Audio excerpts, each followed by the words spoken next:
Hello guys, welcome to my channel. So, di konten kali ini seperti biasa yang aku lakukan pada setiap sepeda motorku, aku selalu mereview sepeda motor itu di jangka waktu tertentu. Berhubung motor ini, Yamaha Mio Gear ini sudah menempuh jarak 5.000 km dan sudah mempunyai umur 1 tahun pemakaian ya. Jadi aku pengen mereview motor ini gimana keadaannya setelah 1 tahun pemakaian 5.000 km, apa aja yang terjadi, apa aja yang udah diganti mungkin, terjadi apa aja sama motor ini, kerusakannya mungkin, dan enak nggak enaknya motor ini selama pemakaian 1 tahun. Nah, berhubung motor ini dipakai mamaku terus setiap hari, jadi ya mungkin motor ini bisa dibilang agak capek, dan aku bakalan tanya mamaku dulu, apa aja yang dirasakan gitu. Tapi sebenarnya aku sendiri sudah bisa merasakan sih, dari pertama punya motor ini, kekurangan dan kelebihannya itu udah kerasa semua. So, di sini aku bakalan ceritain ke kalian ya cuy. So, ya langsung aja kita bahas sekarang Yamaha Mio Gear tahun 2021. Oke, jadi aku jelasin motor ini Yamaha Mio Gear 125 tahun 2021. Gimana kalau kalian beli motor ini di tahun 2023? Dan model video kali ini adalah POV seperti ini, biar kalian lebih terasa dekat sama motornya ya. Bukan POV motovlog seperti aku biasanya. Nah, oke, jadi aku langsung aja cerita, nggak enaknya dulu motor ini itu apa. Ya, oke, jadi kekurangan yang pertama yang aku rasakan adalah modelnya ya cuy, modelnya. Jadi ya udah bisa kita lihat di sini atau kalian bisa lihat di jalan gitu. Kalau Yamaha Gear ini sebenarnya modelnya itu agak nyeleneh gitu ya.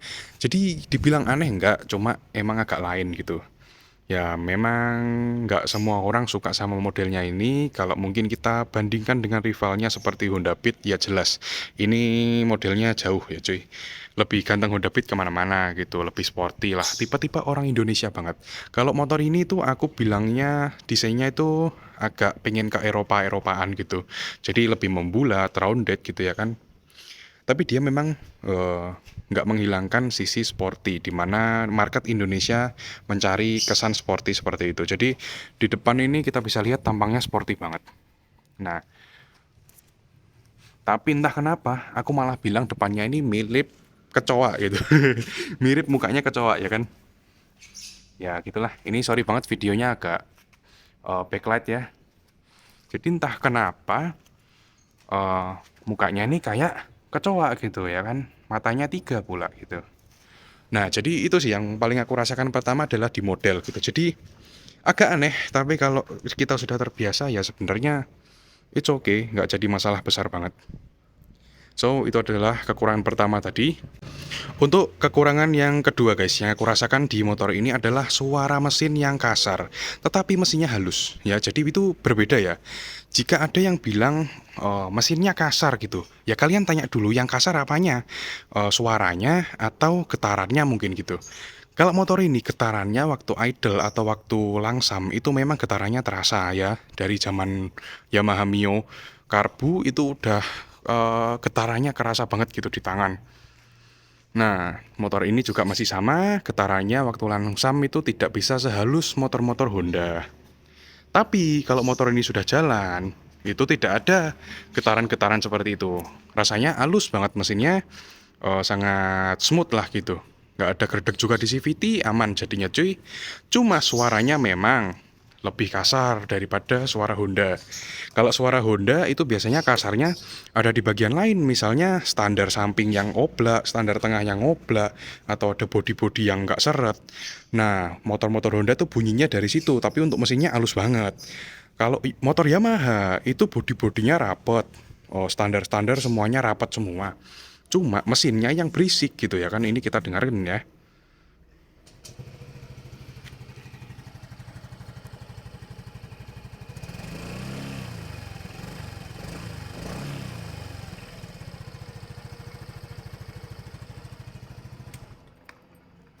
Nah gitu.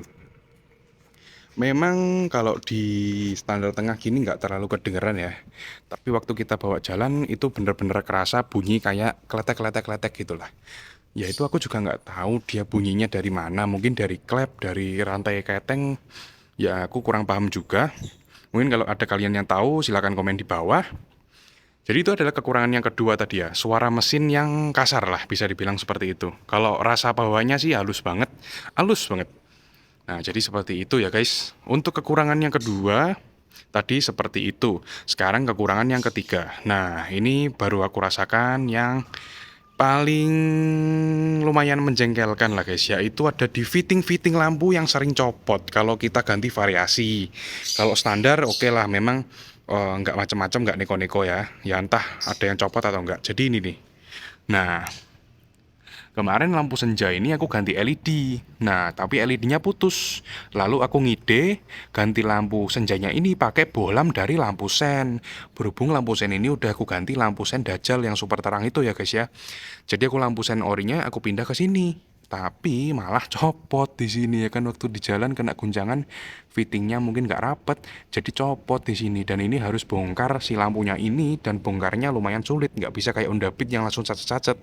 Ya memang bongkarnya lebih gampang daripada bongkar Honda zaman sekarang yang banyak klipnya dan rawan patah. Ini lebih mudah lah karena dia banyak ininya ya, banyak bautnya gitu. Bautnya kelihatan. Jadi lebih gampang sebenarnya, tapi males aja gitu, bongkarnya banyak cuy.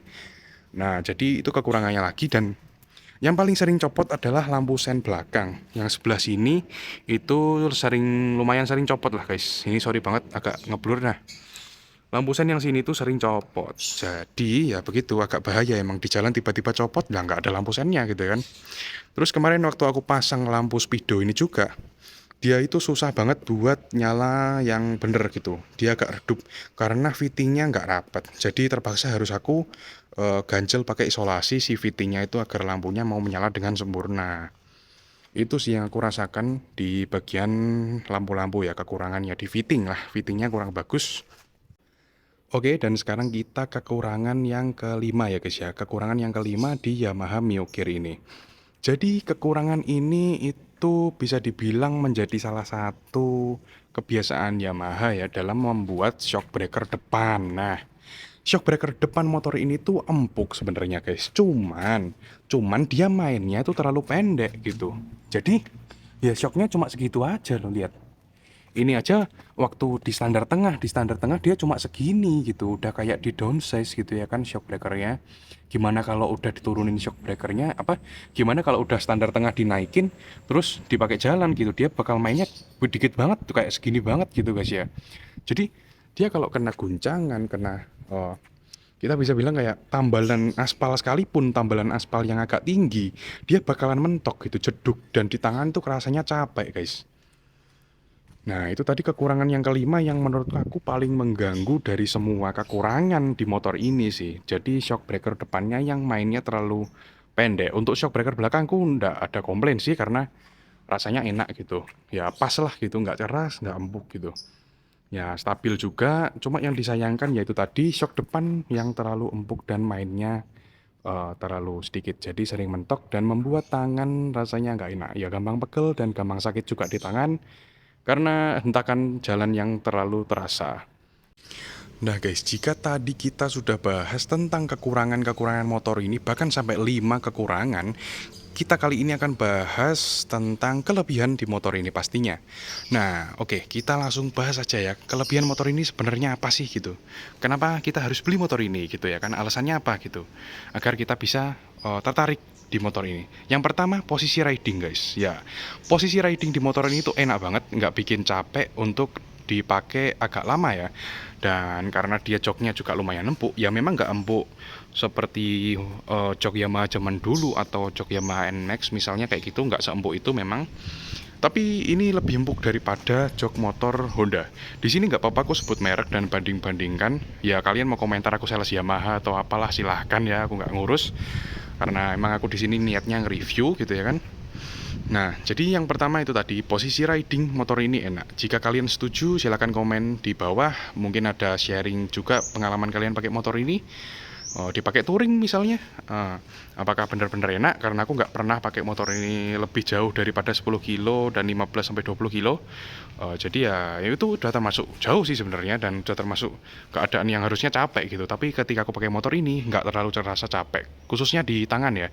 Dan juga di punggung itu rasanya masih oke lah gitu. Nah itu tadi untuk kelebihan yang pertama, yaitu ada di posisi riding motor ini ya guys. Terus kita sekarang ke kelebihan yang kedua. Ya, kelebihan yang kedua adalah motor ini tuh tarikannya tuh garang cuy. Sebenarnya nggak garang sih, lebih ke nurut gitu, motornya mau lari, mau diajak lari lah gitu. Tarikannya tuh enak, nggak seperti motor Honda yang tarikannya tuh cuma kerasa di awal gitu. Jadi di awal kayak what gitu, terus pada akhirnya hilang gitu tenaganya. Motor ini enggak.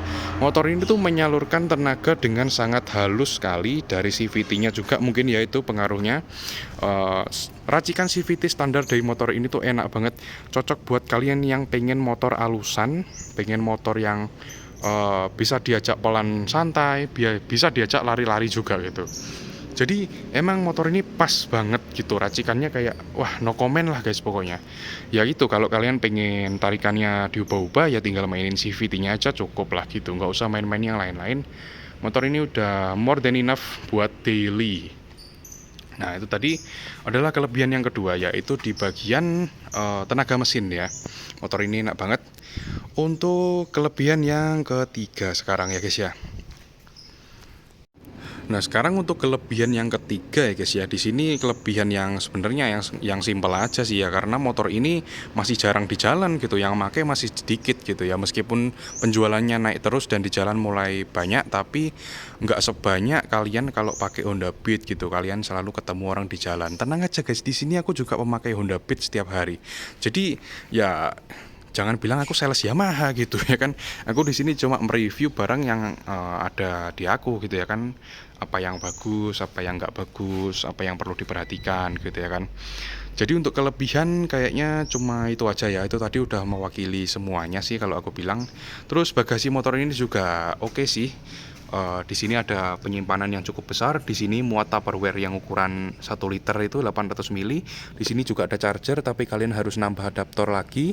Bisa langsung dibeliin aja guys yang 12 volt yang biasanya buat mobil ya. Terus untuk buka bagasi dia juga nggak perlu cabut kunci ya, dia tinggal diputar seperti Yamaha NMAX atau MX King. Nah, tinggal dibuka seperti ini, bagasinya juga luas, tangki bahan bakar juga terkesan lumayan banyak, jadi terkesannya irit motor ini. Nah, jadi seperti ini. Untuk kuncinya dia masih biasa, belum ada idling stop di sini karena ini yang tipe standar. Di sini dia juga ada hazard ya guys ya, lampu darurat buat kalian kalau ngelem mendadak atau kalian harus terpaksa berhenti di pinggir jalan yang ramai. Kalian bisa hidupkan lampu hazard ini. Jangan hidupkan lampu hazard hanya untuk keren-kerenan dan untuk orang minggir ya. Karena itu tidak sopan ya guys. Nah, jadi seperti itu mungkin untuk kelebihan dari motor ini. Untuk hal yang perlu diperhatikan sekarang. Nah, jadi apa aja sih Bang hal yang perlu aku perhatikan sebelum aku ambil Yamaha Gear ini? Oke, jadi yang pertama, sebagai orang Indonesia sejati gitu. Sebagai orang Indonesia sejati, kalian pasti bakalan mikirin gimana harga jual kembali motor Yamaha Gear ini. Nah, harga jual kembali motor Yamaha Gear ini memang tidak sebaik motor-motor Honda seperti Vario, Scoopy, atau Honda Beat. Atau kalau Yamaha mungkin MX King, Fish Air, Yamaha NMAX gitulah ya. Nah, motor ini tuh harga jual kembalinya agak jatuh, tapi nggak sejatuh motor-motor yang memang tidak diminati di pasaran. Karena memang motor ini tuh banyak peminatnya sebenarnya, cuma nggak banyak di jalan gitu. Ya emang agak aneh kata-kataku, tapi ya kenyataannya seperti itu gitu ya kan. Jadi motor ini bukan tipikal motor gagal seperti itulah. Jadi di jalan masih banyak peminatnya juga ada gitu ya kan. Jadi harganya juga nggak jatuh-jatuh banget seperti halnya misalnya kita bisa bilang aja motor Yamaha Vasio, Yamaha Grand Filano yang bekasnya udah banyak dan harganya lumayan jatuh. Motor ini harganya masih bertahan karena memang motor ini awet, motor ini asik buat dikendarai, spare partnya juga murah pastinya karena motor low budget ya. Dan ya seperti itu untuk hal yang perlu diperhatikan yang pertama. Dan yang kedua, hal yang perlu kalian perhatikan adalah ini soal oli ya cuy. Karena kita tahu motor Yamaha itu bisa kita bilang adalah vampir oli. Tapi memang tidak semua produk Yamaha itu vampir oli. Biasanya di Yamaha NMAX ya cuy. Nah itu biasanya vampir oli tuh, olinya gampang habis. Dan itu juga terjadi di motor Yamaha Gearku ini. Dimana kemarin aku mengganti oli motor ini, dan ketika aku buka olinya tinggal seperempat. Padahal baru dipakai sekitar 6 bulan lah, ya hampir 5.000 km kemarin. Nah jadi itu lumayan menakutkan sebenarnya, apalagi yang pakai motor ini adalah seorang wanita gitu, mamaku. Jadi aku agak khawatir sebenarnya motor ini nanti kenapa-napa turun mesin gitu ya kan, karena cewek ya, kalian tahu sendiri cewek kalau pakai motor kayak gimana, yang penting motornya bisa jalan, bensin habis diisi bensin, bannya habis angin diisi angin gitu doang. Untuk mesin apa segala macam, lampu-lampu nggak diperhatikan. Ya ada si cewek memang yang memperhatikan, tapi 95% kalau aku bilang lebih cuek lah di motor-motornya itu. Jadi banyak motor cewek yang tidak terawat gitu cuy. Nah, jadi seperti itu untuk hal yang perlu diperhatikan. Yang pertama tadi harga jual yang memang tidak setinggi motor-motor lain. Motor-motor seperti yang banyak di jalan, Honda Beat, Vario, Scoopy, dan lain-lain. Dan yang kedua yang perlu diperhatikan adalah olinya. Jadi tinggal cek aja motor kalian itu vampir oli atau bukan. Karena nggak semua Yamaha itu vampir oli, dan nggak semua Honda itu irit oli gitu. Jadi ada motor Honda yang vampir oli juga ada. Ya entah itu kenapa, aku juga nggak tahu. Itu nyata sih. Nyatanya seperti itu, jadi tidak bisa dijelaskan secara teori. Mungkin kalian orang bengkel atau yang ngerti mesin bisa dijelaskan kenapa ada motor yang sama tapi yang satunya vampir oli, yang satunya enggak gitu. Ya jadi seperti itu ya guys ya, hal yang harus kalian perhatikan ketika membeli motor ini.